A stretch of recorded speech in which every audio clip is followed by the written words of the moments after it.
My name is Galen Gritts. I am a registered member of the Cherokee Nation, and I am a lifelong Missourian. I am a speaker for the Missouri Humanities Council on Native American topics. And it always surprises me how little people know about Native Americans.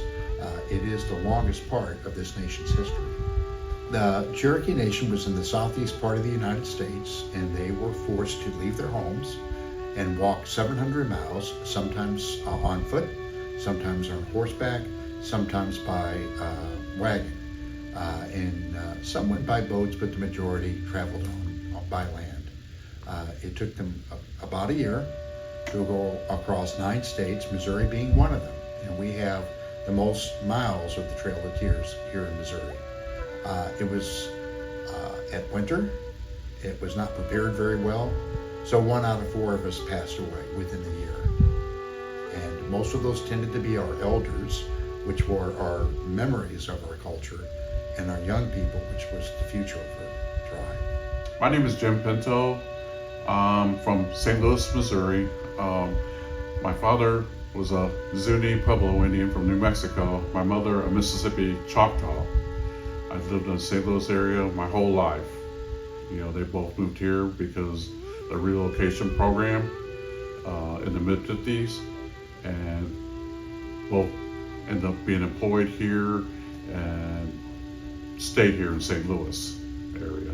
I was pretty much the only Native kid throughout high school, grade school. So there were other families in the area.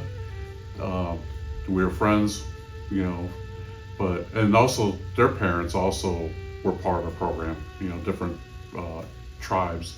We have amnesia when it comes to Native Americans, and it's a blank slate. So people tend to paint whatever they want on it. We have fascinating stories. There's 574 tribes, each is different, but that has all been put into a piece of luggage, a trunk, put into the attic of our consciousness as a nation, and we have forgotten where it is and what's in it. So I think it's very important that those stories come forth, because we have to know where we've been in order to know where we're going. Every once in a while I'm able to visit, you know, go back to where my grandparents, you know, grew up in Mississippi. They have an annual Indian fair, Choctaw fair there. So I've been to that quite a few times. Not so much in New Mexico, it's a little bit further away, but I've been back there as a kid, attending like ceremonial powwows, things like that. One thing I do get the question of is, and it's because I guess they don't know that they're Native people here, you know, that they've never come across anybody. So a lot of folks, you know, they'll ask me, how did you end up here? And I'm going like, well, I was born and raised in St. Louis. My parents came through this program, so I will explain to them how that happened. The Native people, that, you know, the government tried to get them to leave their homes.